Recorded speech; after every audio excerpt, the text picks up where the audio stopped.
Thanks for listening to Leadership Level Up. I'm Brian Prairie. And I'm Dr. Jeff Williamson. I am just starting my leadership journey. And I've been guiding leaders for 30 years. Our podcast aims to shine a spotlight on outstanding leaders and provide a platform for them to describe their leadership journey and share the guiding principles that have helped them become great leaders. Welcome to Leadership Level Up Podcast. I'm your host, Jeff Williamson, and we're glad to have you with us as we talk with leaders about leadership and what that looks like in their profession and in their experience. And we're happy today to have Dan Chapman with us, and I'll tell you a little bit about him, and then we'll formally welcome him to the show. Dan is a leading voice for natural remedies and a go-to media expert on herbs, supplements, and healthy eating. His expertise and genuine passion to create lasting solutions comes together from a strong desire to move from health struggles to healthy living. Dan resides here nearby in Bradley, Illinois, with his wife Valerie and his sons Wiley and Eli and their daughter Olive. He's active in his local Christian community, serving on the board of directors of South Point Youth for Christ for the past 25 plus years, and is the chairman of the board hey buddy, I'll part that out. See there, I got my Porky Pig right out of the way. Dan resides in Bradley, Illinois with his wife Valerie and his sons Wiley and Eli and daughter Olive. He's active in his local Christian community, serving on the board of directors of South Point Youth for Christ for the past 25 plus years, and is the chairman of the board of directors of Bible League International, a global Bible engagement organization founded by Dan's grandfather. We're going to hear more about that. All the way back in 1938, he considers his faith to be a driving force behind his commitment to helping others and giving back to his community. Dan, thanks for being here with us. I'm excited for this conversation. This is a highlight of my day, Jeff. Thanks for having me. Me too. When people ask about do you like the podcasting? And I'm like, if I could do interviews with amazing, interesting people all day, every day, I would go home happy. And I am a pretty happy guy going home anyway. But yeah, the podcast interviews that we do, those are total fun and joy for me. And I just get to listen to these great stories about where you've come from and what's a part of your story. So I'm excited to have you here, and we're going to be intentional about unpacking your story so people know more about you and more about Red Remedies and all the good things that you're doing. So amazing. Yeah. So we met over a cup of coffee a few weeks ago when we were talking about doing the show. And it was just one of those where I feel like I've known you for 10 years, but I've only known you for a couple of months. We've got a lot of friends in common. We do. We really do. Yeah. The more we talked, it was like, oh yeah, for sure. No wonder you know them. Yeah. And I often say relationships are everything. And I find great joy in those cross connections of people that I get to meet or to get to introduce to great people I know that don't know each other. That's pure joy. And regardless of the industry or the vocation, I think that's an opportunity we all have as leaders, is to really connect with people, whether it's providing a product that helps improve their health, like you guys do that every day all over the place, or just talking with someone about leadership. So I'd love to go back to, you're a young man growing up, you're at your parents' home, and pick it up from there and talk us toward how you got from there to doing what you're doing today. It's such a great story. Yeah. Well, so growing up, I grew up with a mom who was really passionate about food and nutrition.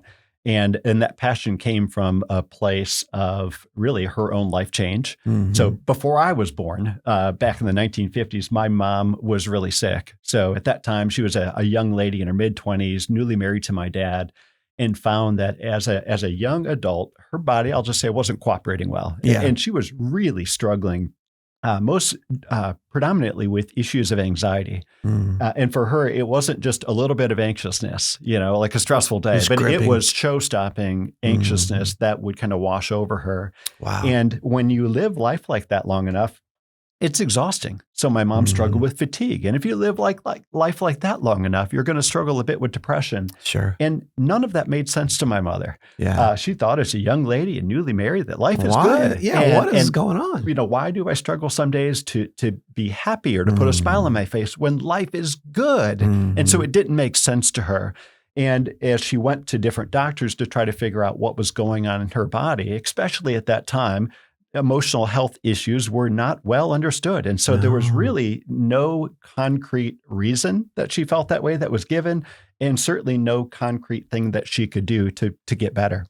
And so fortunately, my mom was one of those that didn't give up. I'm gonna figure this out. That's right. She went really from one person to another to try to figure out what was going on in her body. She was convinced that life didn't have to be this way. She knew that she wasn't making this up. This was real in her body. And she was convinced there had to be a solution. And so it was years that went by before somebody suggested that she change her diet. Mm-hmm. And that didn't make any sense to her on that day when she heard that. But this individual was really quite convinced that if my mom made a few diet changes, that she was going to feel a difference. And so my mom kind of stepped into what we would call today an elimination diet, going down to some very basic foods, and then journaling, how are you feeling on those foods? And my mom went into this thinking this is a bit silly, but it's the first answer I have in a long time. She was looking for options, And she was desperate. Yeah. And I will tell you, within the week, my mom started to feel different. And it was fascinating to her. My mom was a school teacher, loved to learn, loved to teach. And so from that moment, she dove in to learn everything she could about food and the way it was grown and harvested and processed. And she was fascinated that one seemingly healthy food would make somebody else feel just fine, but yet it would make her feel, like something was wrong. And so my mom started to improve her health as time went on with this. And then she started helping all kinds of other people that are also, sick and struggling and not getting results from their traditional doctor as well. And so they opened a health food store in 1961 in the South Chicago area, really with the whole idea that we need food to feed our family and this growing community of friends that my mom had been helping.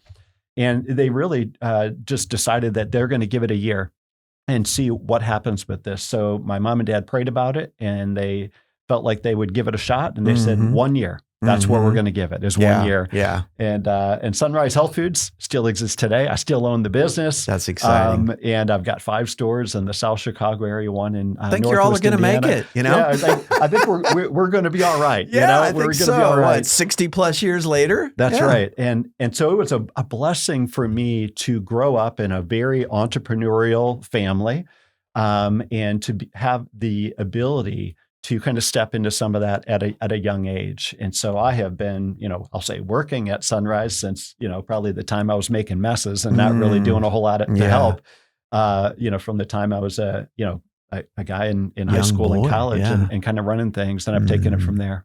Yeah. Yeah. Well, I love that because mom was like, I'm going to figure it out. Right. And then these solutions started to help her feel better and help her have her life back, it sounded like. And then, as community does, when we have some good news or something that's really helpful, we're like, I want this for more people. There's got to be other people that are struggling this way. And I realize I can help them now. And so that's where the business was born. And that's what really entrepreneurs do. I think you think there's a gap here. There's something that is needed. I'm going to figure it out, and we're going to do it. At least give it a year, right? Yeah. And it obviously worked.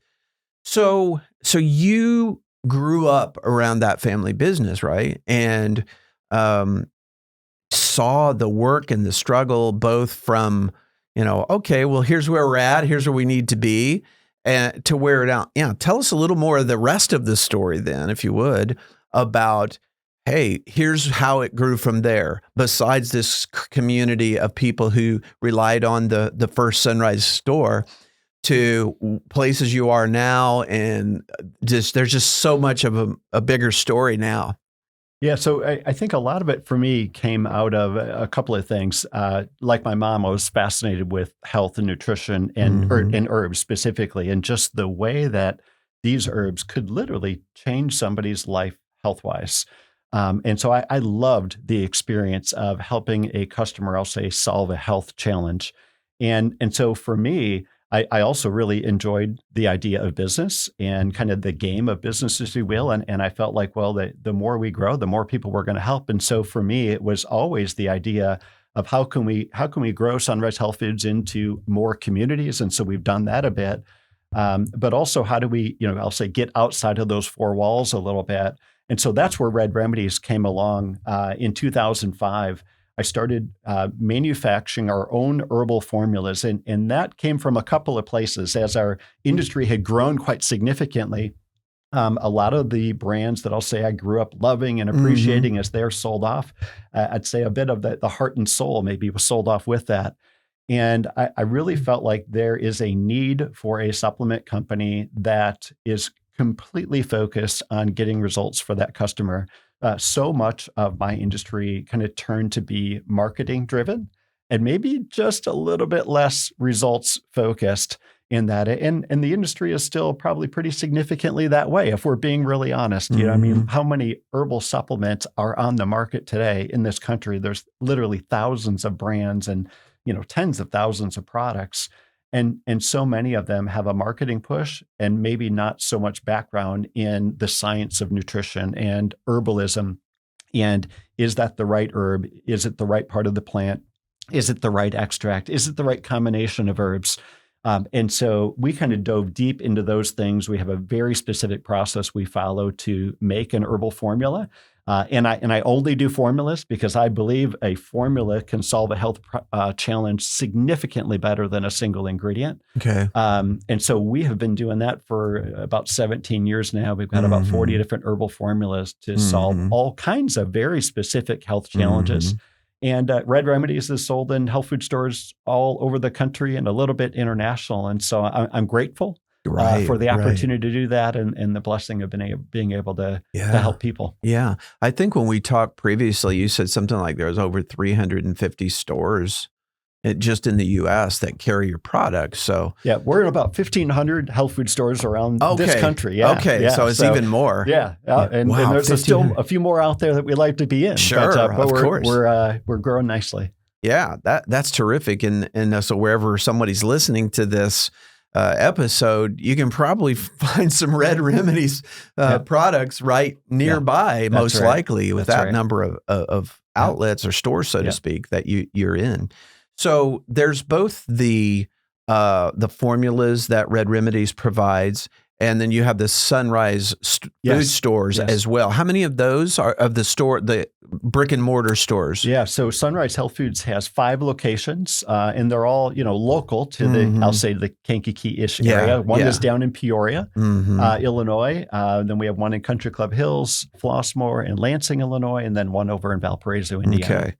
Did those grow those started first really before you started expanding the Red Remedies in yes, that was my beginning. Commercial was growing outpost, Sunrise Health Foods. And that was the business my mom and dad started in 1961. And so when I took that over, it was a single store in Lansing. And then we've grown it from there. Yes. That's terrific. So you make that transition then to a broader scope and a broader impact, and anytime as we talk about leaders and leadership, we talk about impact. And so you were able to grow the number of stores that advanced the impact, obviously. I'd love to hear some about when you started having more places than Dan can be at once. How did you identify that growth of, okay, this team can run the Lansing store, this team can do the Peoria location? What was that like when you started looking for like hiring and the components you wanted in people that would be at those various locations? Yeah, well, one of the things I knew about myself relatively early on is that I was not an operations guy. Okay. I was probably, definitely the CEO visionary, always thinking about what else could be next. But I wasn't the individual to put a structure in place to run things today and make sure that they're going to be around next week. So, and so I brought an operations guy alongside me early on, he's been running the Sunrise stores for me for 25 years now, he's just been an absolute blessing. Yeah. So that was really important to me very early on, is to have somebody that could manage the day-to-day as I was going to say, let's add this other store, and then have that individual come along and help me bring some structure to that while we're going off and doing some other things to grow. So that person could think about systems and architecture and supply chain and those kinds of things that are a big reason why you've grown it to where you are now. Absolutely. Yeah. Gallup talks, I'm a Gallup strengths guy. Gallup talks about renting out our weaknesses to other people. And that's a perfect example of that. You're like, that part isn't my thing. So I'm going to go find a highly successful professional who loves that stuff, knows that stuff, and they're going to help me figure out all the multiple site distributions. So once you had that person in place, did they then handle like the training of the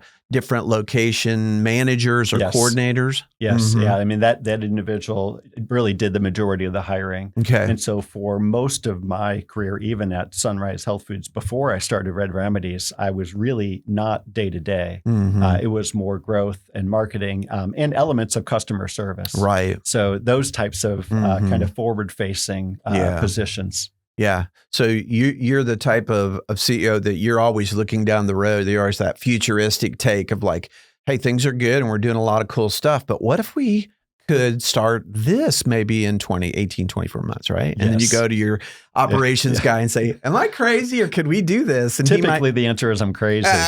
Let's say every once in a while I go, oh, maybe we could do that. Yeah. You also learn not every idea needs to be acted on. That's true. Judicious in that to say, maybe later. Right. That's Not yet. Yeah. So the aspect of then going from a growing number of brick and mortar stores with the products available there, then I think you said 17 years ago-ish, then Red Remedies was really I think kind of a 2.0 next level way that you brought more locations and more outlets into the mix that they could have the products that you provide. So what was that like when you said, okay, besides the stores, now we want to get out all over the country in 1,500 plus locations? Yeah, and while it's two businesses in the same industry, they are completely different types of businesses. Okay, right? Yeah. One being brick and mortar, and it means Sunrise Health Foods is really a neighborhood healthy grocery. So there's produce and juice bars and grocery items, as well as body care and supplements and things like that you might expect to see in a health food store. But Red Remedies is manufacturing of herbal supplements. And so we have 40 products there instead of 10,000 items on the shelves of Sunrise Health Foods. And so again, similar industry, but completely different structures and types of businesses. And so I had a lot of learning to do with Red Remedies. I knew kind of what I wanted the end result to be, I'll say for that customer. But I had a lot of learning to do on how do you go about doing that in a way that follows the FDA guidelines, because there are many rules and guidelines on how you make a dietary supplement. Yeah. As many might think that it's not a regulated industry because the media makes us think that way. Contraire. There are lots of guidelines. So that it took me a couple of years in that process because again, I wanted to do it the right way because I wanted that product to be something that I was happy to give to myself and my family and friends. As well as other individuals. Yeah, that's the real test. So how do you build a network of 1,500 plus places that carry your products? I mean, I'm sure there's folks listening that they're like, I don't know how that happens. I don't know how you do that. Is it like hand-to-hand combat, or you get an army of people that go out to this chain and this chain and this chain? What did that part look like? Well, the answer for me is I do it slowly. Intentional and carefully, right? That's right. There was a couple of things even about the structure of the business that was important to me. I did not want to go out and get investors. I wanted to do the business on my own. And part of that is I wanted to be very mission driven, mission in front of what we're doing. And I did not want to have, I'll say demands or requirements on what return the P&L was going to give. And so business is important, but that structure component was important to me. So that also meant I was going to grow it slower than if I went out and got some investors. And maintain those standards and the integrity of the product and how you've operated the business. Because that, I would think, when someone's really seeing accelerated growth in a business like you want, that could quickly get out of hand where you're like, this isn't us anymore because it went too fast or it kind of spun out of control. So you were able to avoid that. Yeah. Well, and because I was a health food retailer, so essentially I was my own first customer and I knew a lot of other health food retailers around the country. And so really initially it was me,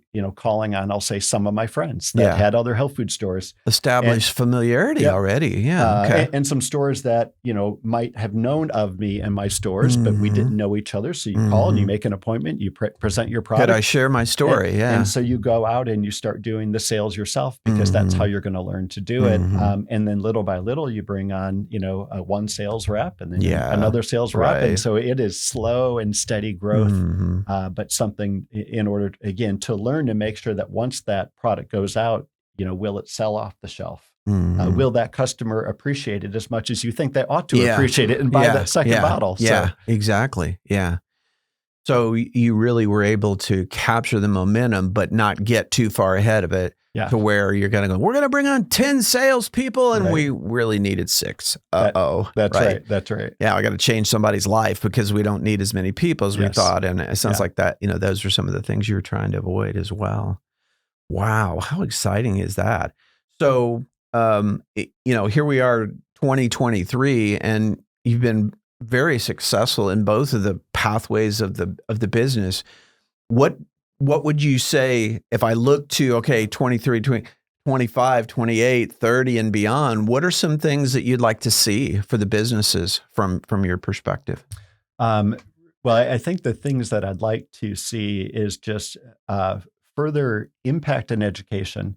So much of, I think, what we learned today is that 90-second highlight reel, and I don't think that's really overly helpful. Whether that's, something you think you're learning about business or taxes, or whether something you think you're learning about health. A 90-second reel isn't going to tell you the whole story. Right. And so that really kind of ties into what originally even drove me with Red Remedies. This idea that it has to be more than marketing. Transparency is something that we're all interested in, but are we only being transparent on the good parts, or are we being transparent about the whole thing? And so what I am looking for is more and more education on the body and how it operates and how kind of God created our bodies as a whole, connected systems. Right. Yeah. And so, even in healthcare, there's so much specialization where you have a doctor or somebody that specializes in every part of the body, but the body's connected. And so there's some really remarkable ways that we can use herbs and nutrition and even, just good health and food and lifestyle tips to help our bodies function at peak performance, to function optimally. And so I spend the majority of my time giving lectures on health and being on podcasts and things like this in order to hopefully share, that whole story of how we can help somebody who might be struggling with a specific health issue and what can we do to help your body kind of feed and nourish and bring back to health, because God created our bodies in remarkable ways. I mean, just the fact that we are all, I'll say, still even functioning in this world that we miraculous. live in, full of toxins and stress. But our ability to heal, what the Lord created is amazing. Yeah. I was thinking partly both in the past and present, I was thinking back to your mom's journey and what she learned and how her own health really transformed. So if somebody's listening and says, gosh, I might be living kind of what Dan's mom experienced all those years ago.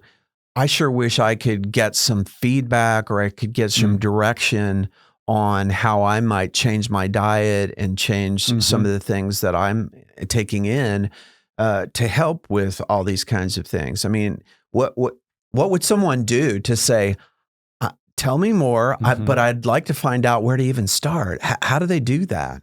Yeah, I think there's a couple of ways to start. If we're talking about food, my suggestion typically is to add a good healthy habit or two, rather than being concerned right out of the gate of what am I consuming that I need to get rid of. When we're working to eliminate something, it's so much harder than adding something good in. I see.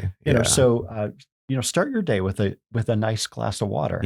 And have your coffee a little bit later. It's a simple thing, and we can all do that, and we aren't missing anything by doing that. Not a drastic life change. Yeah. So find something good that you can add in. And then when it comes to supplements, I think there's a class of herbs that that everybody ought to use. Okay. And really, it revolves around stress. Okay. And I think today we all agree, like, hey, we're pretty stressed today. We've got plenty of that. Yeah. But it's more than just like the stress that I feel. It kind of comes back to, again, this world that we live in where there are toxins all around, and those toxins create stress and imbalance in the body. And so there are some herbs that are classified as what we call adaptogens, and we use them in a lot of our different herbal formulas, but we've created a couple of different products that are foundational for people.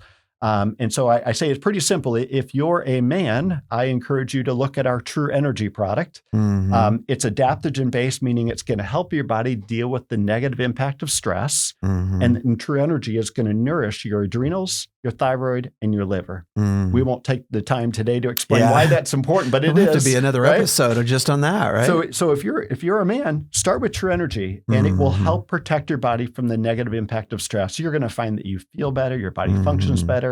Everything's going to work just a bit better by starting with that nutrition.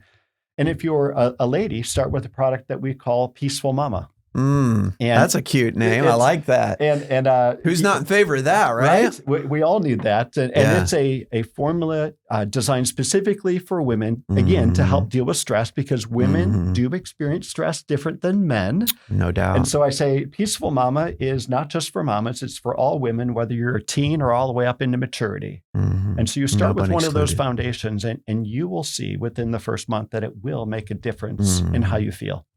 I'm guessing I paid more and more attention to inflammation over the last 10, 15 years probably, and I've got a ton to learn. But when we talk about stress and foods that either heighten or lessen inflammation, do those things come into play with what you were just talking about? As they lessen inflammation? Because I think stress heightens inflammation in all of our body. You are 100% correct. I know a little bit. Hey, I'm impressed, Jeff. I'm grateful for rookie, this. I'm happy with that. You are making my day. So really what I say about stress, and again, I'm not just talking about, I had a stressful day. I'm talking about the stress in life. Nothing in your body hides from the negative impact of stress. No. And I wish that wasn't true, but it is. And so that's why I say, to me, it's even more important than, like the multivitamin or the essential fat that everybody's kind of, at least in my world, believes is important. But these herbs to help our body deal with stress, I believe, are absolutely foundational. And yes, if one of the negative impacts of stress is inflammation, right, and so many other things. Yeah. And so even paying attention to that and exploring those things, probably, like you said, I think you said your mom was like, in a week, she was noticing some differences. And that is the amazing thing, is especially, if there's somebody listening who's really struggling with something, and like, it is amazing how quickly a well-designed formula and a couple of diet edits can make a profound impact in a short period. Now, I mean, just for clarity, my mom's road was longer than a week or a month. I mean, so we also don't want to see the impact soon. But my mom's, the mom that I knew growing up, by the time I came around, was beautiful and healthy. And so the stories I tell about my mom, I never met that lady. You can't even picture that. That was before I was born. I just know it was true. Yeah. Oh, and who am I, whatever a person is overcoming, when we can start feeling good again, what a gift that is. Yeah. Whatever the cause or whatever we remove or add, to kind of go, man, I had so much pain in this way, and I made this adjustment in my life, and that's different, and I feel so much better. Yeah. No one says, I want to go back now. That's right. I've been feeling so good. I want to go back and do those things that were causing me suffering. That's right. We're just not made that way. That when we find a good option to feel better and to be better. Yeah. And that is how we can live life well. That's right. When we're not feeling good, really, we have to turn a bit internal or inwardly focused when we're sick, to take care of ourselves. But we don't feel good as human beings when we stay internal too long. Right. I think we're created to be external people, right? Yeah, we're really designed for external relationship and helping others. And when we have to stop and take care of ourselves, it's tough for a lot of people to do. Yeah. I was talking to a team in an organization yesterday, And it was about a holistic development model to their own personal leadership and their own personal growth. And that was part of the conversation was we've probably never had more awareness of options and the value of self-care. And there's that delicate balance with do self-care, be healthy, take care of your health as much as you can. But then it's not just all about Jeff, right? And so I have that balance of self-care but yet not being selfish. That's right. To where, hey, this is about me. You know, I just want to do these things because it's good for me and anybody else is optional. I love that when we can have that balance to say, man, if you don't take care of yourself as a leader, then your team's going to suffer, your stores are going to suffer, your distributors, your partners, whoever they are in the business, they're going to suffer if Dan's a train wreck, and not feeling well. And so that's such a key thing to me. And that was the link when we first talked. I was like, leadership requires us to be at our best, if at all possible. Because then we can do our best. We can show up in a way for our team and our employees to really have that opportunity to feel joy in your work and to feel physically well. And that's just been a part of my journey, which is why I know that little itsy bit about what I was talking a bit ago. But it's so key. And so that's why I was really fascinated, excited. I appreciate that you pulled out balance, right? Because as much as we will thrive when we are balanced, and that's health and nutrition and body and also external. So it's something that we aspire to. And so that is really the end result of what we designed our formulas to do is to create balance or homeostasis in the body. And it's interesting. Sometimes I'll talk about that and I'll literally watch somebody's face go from excitement as I'm talking to, balance? So wait a minute. But Dan, that's a part of it? I want peak performance. I want optimal performance. That's what I'm after. I'm like, well, wait, you don't understand. If you don't achieve balance in your systems, in your body, you will never achieve peak performance. Right. And so it is this place that we struggle to achieve, certainly struggle to maintain, but that needs to be the end goal, health-wise, but also in leadership. Right? I mean, balance is, I think, the way that the Lord created us to live a life. And, is that hard? It is. And it's probably part of our lifelong journey that we're trying to determine what that balance looks like. Well, I always say every time I have a chance to talk with somebody, the time goes so fast. And I look and kind of go, is it really been that? We've already been talking to them. But we will have future conversation. And I love this story, both of an entrepreneur and a problem-solving mom and dad that figured some things out and then shared that with other people. And that really, I almost always say leadership is about influence. And from back in the 50s, when they started that one store, that's influence, that's impact, because they help people to have better life and to figure out some things for themselves with their help. And that's influence, and influence is leadership. So you had different beautiful forms of leadership displayed to you from day one. And then now that you have an opportunity to carry on that family heritage, if you will, with the businesses, is just super exciting. So thanks so much for coming in and sharing a bit of your story with us. I think people are going to really enjoy this. No, thanks for having me, Jeff. Again, highlight of my day. Same for me. Great. Thanks for joining us on Leadership Level Up. We'll see you next time. Thanks for listening to this episode of Leadership Level Up. Please subscribe so you don't miss future conversations with great leaders.